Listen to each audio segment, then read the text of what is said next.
आज नीमा अध्यक्ष doctor OP Singh ने जिले के सभी पदाधिकारियों एवं सदस्यों के साथ सीएमओ चंदौली द्वारा दीप प्रज्वलित कर और सभी मेहमानों को माला और बुके से सम्मानित किया। यह कार्यक्रम होटल स्प्रिंग स्काई में आयोजित किया गया, जिसमें doctor Swapnil Patel MBBS MS ने कैंसर पर महत्वपूर्ण चर्चा की। उन्होंने बताया कि समय रहते ही कैंसर का सर्जरी कर दिया जाए तो रोग से मुक्ति मिल सकती है।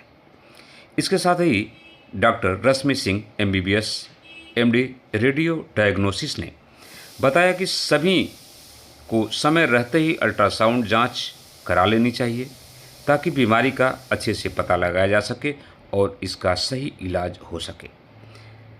इस सेमिनार में नीमा के सभी डॉक्टरों ने ध्यानपूर्वक बातों को सुने और उपस्थित रहे। आइए देखते हैं एक रिपोर्ट। तो बताते चलूँ कि इस समय चंदौली जिले के सीएमओ साहब हमारे साथ में हैं। आज का कार्यक्रम क्या है? जैसा कि पहले से भी परंपरा रही है, नीमा को मैं हमेशा ही अप्रिशिएट करता हूँ। ये जो कंटिन्यूअस जो मेडिकल एजुकेशन का ये CME का प्रोग्राम चलता रहता है, उसी के क्रम में आज ये कार्यक्रम रखा गया है, जिसमें डॉक्टर स्वप्निल पटेल जो आंखों सर्जन हैं, उनके जो उनके नॉलेज है उनको सभी हमारे जो डॉक्टर्स हैं चंदौली में, बनारस में, उनके साथ वो शेयर करेंगे कि लेटेस्ट जो टेक्नोलॉजी आई है, लेटेस्ट जो ट्रीटमेंट आए हैं या डायग्नोस्टिक मॉड्यूल्स आए हैं, उसके बारे में जो हमारे डॉक्टर्स हैं उनको अवेयर करना है कि नए नए जो टेक्निक्स आ रहे हैं उससे मरीजों को भी फ़ायदा होगा और न्यू मेथड से ट्रीटमेंट और आसान हो जाएगा, डायग्नोसिस और एक्यूरेट होगी। उसी के क्रम में आज एक CME रखा गया है। मैं इसके लिए नीमा के सभी पदाधिकारियों को, डॉक्टर ओपी सिंह साहब को बहुत बहुत बधाई और शुभकामनाएं देता हूं कि ये इसी तरह से CMEs लगातार ऑर्गेनाइज करते रहें और जो हमारे डॉक्टर्स हैं वो नई चीज़ों से उनका अवेयरनेस होता रहे। और डॉक्टर स्वप्निल पटेल को मैं शुभकामनाएं देता हूँ। यंग डॉक्टर्स लोग आ रहे हैं लोग फील्ड में और अच्छी सर्विस दें लोग, मरीजों के लिए ज़्यादा बेनिफिशियल हो और ज़्यादा हितकारी हो। इसके लिए मैं डॉक्टर स्वप्निल पटेल को और कार हॉस्पिटल को मैं बहुत बहुत शुभकामनाएं देता हूँ। Thank you. हमारे साथ प्रदेश प्रवक्ता डॉक्टर ओपी सिंह है। अपना परिचय देते हुए सर बताइए आज का कार्यक्रम क्या है? जी, मैं डॉक्टर ओपी सिंह, नीमा प्रदेश प्रवक्ता और नीमा चकिया चंदौली का प्रेसिडेंट हूँ। निरंतर जैसे कि आप देखते हैं प्रतिमाह हम लोगों का कुछ न कुछ सेमिनार होता रहता है जन जागरण के तहत, और आज इसी क्रम में हम लोगों ने एक उपकार हॉस्पिटल एंड कैंसर इंस्टीट्यूट की तरफ से एक कैंसर पे एक सेमिनार का आयोजन किया है, क्योंकि ये बहुत बड़ी हम लोगों की उपलब्धि है कि जो स्पीकर हैं हमारे पास वो आप एम्स से लेकर उन्होंने हमेशा गोल्ड मेडलिस्ट, मतलब जो आप ऑन्कोलॉजिस्ट हैं, आप कैंसर सुप्रसिद्ध कैंसर सर्जन हैं और गोल्ड मेडलिस्ट हैं। आपने एम्स के बाद टाटा मेडिकल इंस्टीट्यूट से, उसके बाद आप महामना में रहे, महामना के बाद अब अपनी सेवाएं उपकार हॉस्पिटल में दे रहे हैं। तो मैं आपसे परिचय कराता हूँ डॉक्टर स्वप्निल पटेल जी। आप यहाँ को सर्जन जो है और युवा पीढ़ी एकदम है एकदम एक हमारे साथ डॉक्टर स्वप्निल पटेल जी हैं। सर परिचय देते हुए आज कार्यक्रम जो हो रहा है मुगलसराय में डॉक्टर ओपी सिंह द्वारा क्या है? तो नमस्कार सभी को। ये एक अवेयरनेस प्रोग्राम है कैंसर के ट्रीटमेंट को लेकर, कैंसर सर्जरी को लेकर आजकल क्या नए डेवलपमेंट हो रहे हैं और क्या नई तकनीकें आती जा रही हैं और क्या चीज़ें हमारे खुद के आसपास के एरियाज में अवेलेबल है। बनारस जैसे शहर में जहां हमने अपना नया सेंटर खोला है उपकार कैंसर इंस्टीट्यूट, क्योंकि पहले मेरे फादर का हॉस्पिटल रहा है पिछले 30 वर्षों से, और अब हमने उसमें कैंसर सर्जरी की सुविधा को भी शुरू किया है। एंड सारी नई फैसिलिटीज़ जो कि हो सकती हैं कैंसर के ट्रीटमेंट के लिए, अब वो सब हमने यहाँ शुरू कर दी हैं। और ये हम लोगों को बताना चाहते हैं कि इन सब ट्रीटमेंट्स के लिए अब लोगों को दिल्ली और बॉम्बे जाने की ज़रूरत नहीं है। अपने ही शहर में रह के इलाज ले सकते हैं ज़्यादा कंफर्टेबल तरीके से, ज़्यादा आरामदायक तरीके से अपने घर परिवार के बीच में रहकर। कैंसर है क्या? कैंसर एक रोग है, जैसे बहुत सारे रोग होते हैं, कैंसर भी एक रोग है। और कैंसर में अलग बात ये है बाकी सब नॉन कैंसर रोगों से ये कि कैंसर का ट्रीटमेंट बहुत जटिल होता है और अगर सही तरीके से ट्रीटमेंट ना किया जाए तो कैंसर बहुत जल्दी वापस आ जाता है। और कैंसर एक ऐसी बीमारी है जो मरीज को ही नहीं बल्कि पूरे परिवार को समस्या में डालने का वो रखती है, अपने अंदर क्षमता रखती है, क्योंकि कैंसर का इलाज काफ़ी महंगा होता है और उसके लिए आर्थिक क्षमता भी अच्छी होनी बहुत ज़रूरी है। और अगर सही समय पे सही इलाज ना हो तो आउटकम्स भी बहुत अच्छे नहीं होते हैं। सर एक सवाल और बनता है हमारे दर्शकों के लिए, शक्ति मीडिया चैनल के लोग काफी दर्शक होते हैं। सर कैंसर होता कैसे होता है, किस कारण हो जाता है कि लोग कैंसर परेशान में कई बार कुछ कोशिकाएं खराब हो जाती हैं, सेल्स कुछ म्यूटेशन हो जाते हैं और वही खराब सेल्स बढ़ते रहते हैं और फिर वो एक ट्यूमर का रूप ले लेते हैं और फिर वो ट्यूमर की प्रवृत्ति रहती है पूरे शरीर में फैलने की, तो उसी को कैंसर बोलते हैं। कैंसर बोलते हैं? कैंसर मतलब उससे बचाव के लिए हम क्या करेंगे? कैंसर बचाव के लिए हमें बहुत सारे चेंजेस लाने पड़ेंगे, बहुत अपने लाइफस्टाइल में हम क्या खान पान करते हैं, नशीले पदार्थों का सेवन ना किया जाए जैसे गुटखा, तंबाकू, सिगरेट, शराब जैसे पदार्थों का, और भी बहुत सारे पर्यावरण में चीज़ें, मीट मछली, कई से रेड मीट नहीं खाना चाहिए, बहुत सारी ऐसी चीज़ें हैं जिससे हम चेंज करके कैंसर के को रोका जा सकता है।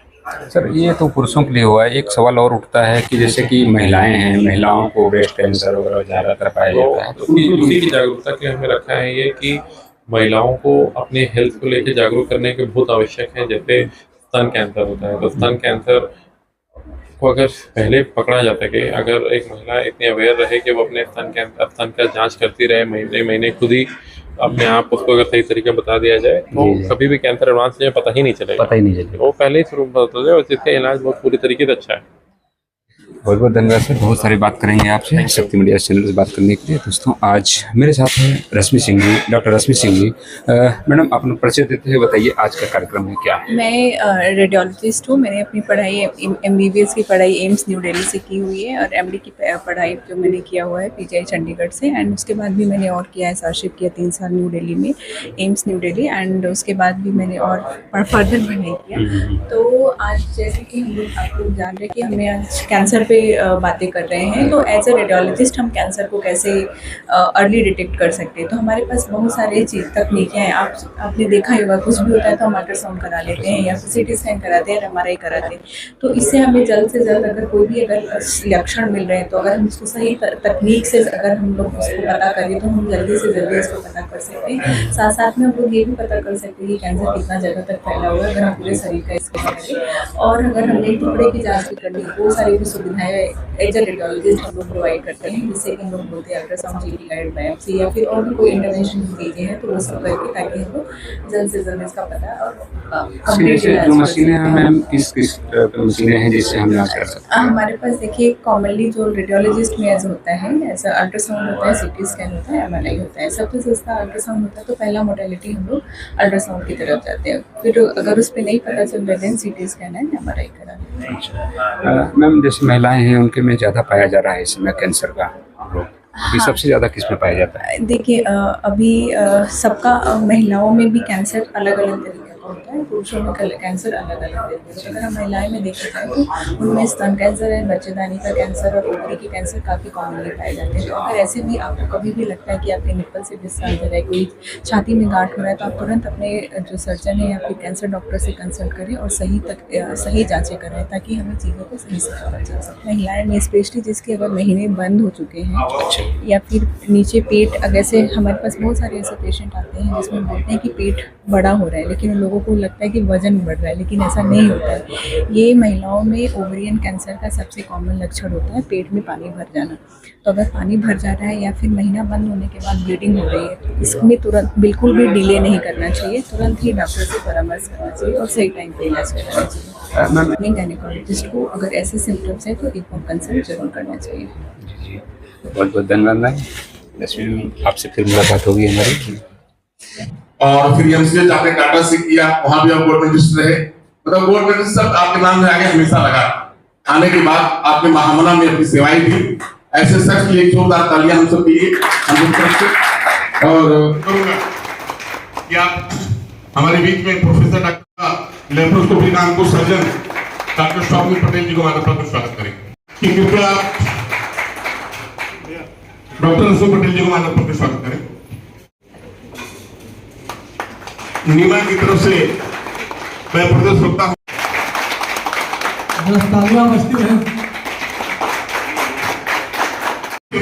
होगी, मुझे लगता है पहले एक युवा ऐसे सदन आए होंगे जिनका कार्य हमारे सभागार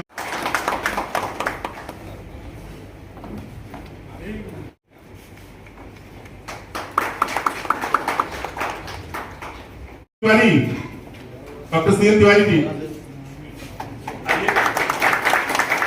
आणि यादव सर को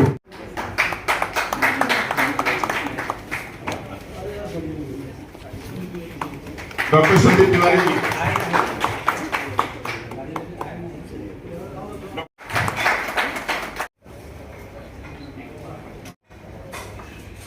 डॉक्टर हमारी ये नीमा द्वारा ये प्रक्रिया पूरी हुई। अब मैं जाते थे और दिल्ली जैसी जगह में ऑप्शन भी बहुत सारे होते हैं, मतलब कि उतने छोटे शहर में इतने सारे ऑप्शन नहीं मिलते, बट फिर ऑप्शन हुआ, फिर प्लानिंग हुआ कि सर्जरी कराई जाए। तो उस टाइम पे ये आज से 10-12 साल पहले की बात है, तो उस समय और भी फैसिलिटीज कम थे, इवन मेट्रो शहर में उसमें फैसिलिटीज कम थे। तो फिर उनका मेदांता हॉस्पिटल में एडमिट कराया गया एंड वहाँ पर सर्जरी कराई गई। सर्जरी बहुत बढ़िया रही एंड सर्जरी से रिजल्ट भी बहुत बढ़िया रहा, और वो हफ्ते भर में नियरली हफ्ते से 10 दिन में वो घर वापस भी आ गए थे बड़े सर्जरी के बाद में। तो हम लोग को सबको लगा कि नहीं, फायदा तो है। तो वो मेरे लिए पहला एक इंट्रोडक्शन था जब मेरे फैमिली में हुआ किसी को कि हाँ कैंसर पूरा किया। फिर उसके बाद मैंने 3 साल अपनी सीनियर रेजिडेंसी एम्स दिल्ली में किया। फिर उसके फर्दर मैंने पढ़ाई किया और मैंने अपने इंटरेस्ट को आगे रखते हुए मैंने फेलोशिप किया जो ऑब्स्टेट्रिक से मिली, मतलब प्रेगनेंसी के दौरान जितने सारे स्कैन्स होते हैं उसमें मैंने स्पेशलाइज्ड अपना उसमें उपलब्धि किया। तो ये सब करते हुए फिर देन मैं बनारस से ही बिलोंग करती हूँ, और आप लोग जैसा जानते हैं कि मेरे husband doctor Somneet Patel and sir मेरे फादर इन लॉ है। तो हम लोग इस पढ़ाई करके देन हमने डिसाइड किया कि हमें यहीं पे करना है, अपने लोगों के बीच में रहना है और उनको ये सारी सुविधाएं देनी है, ताकि मैं एम्स दिल्ली और मैंने जो इंडिया के जो सबसे बेस्ट इंस्टीट्यूट है वहाँ से किया। तो वहाँ पे मैं देखती थी कि बनारस मतलब जो नॉर्थ यूपी इधर के लोग हैं वहाँ पर जाते थे छोटी छोटी बीमारियों को लेकर के। वो क्यों जाते थे? कभी से उनका कहीं भी सही तरीके से डायग्नोसिस ही नहीं बन पाया था। मतलब कोई अल्ट्रासाउंड के रिपोर्ट में कोई कैंसर लिखता है, तो कोई बोलता है कि इन्फेक्शन है, कोई और चीजें बोलता था, और ये सब चीजें लेकर के वो बड़े बड़े इंस्टीट्यूट पे जाते थे। और हम देखे हुए हैं कि एम्स के बाहर ओपीडी में लाइन लगाने के लिए वो कैसे लाइन में 2 दिन तक वो बाहर सोते हैं। तो ये सब कठिनाइयों को देखते हुए हमने कहा कि हम यही के हैं तो हमें अपने लोगों में रह करके ये सारी सुविधाएं देनी चाहिए, और इसी पैशन को कंटिन्यू करते हुए हम आप लोगों के बीच में आए हैं, ताकि हम और जो भी नॉलेज है आप लोग को इस स्तर तक पहुंचाएं और सभी का सही टाइम पे सही इलाज हो जाए। तो जैसा आज का टॉपिक है कैंसर को कैसे अर्ली डिटेक्ट किया जा सकता है, या कैंसर की सारी सुविधाएं को हम कैसे अच्छे तरीके से पता कर सकते हैं। तो एज अ रेडियोलॉजिस्ट, जैसे सर ने अभी बोला कि सबसे पहले कैंसर को मैडम ही डायग्नोज करेगी, तो ऐसा नहीं है। ये हमें उसके लिए मरीज को सही टाइम पे पहले क्लिनिशियन को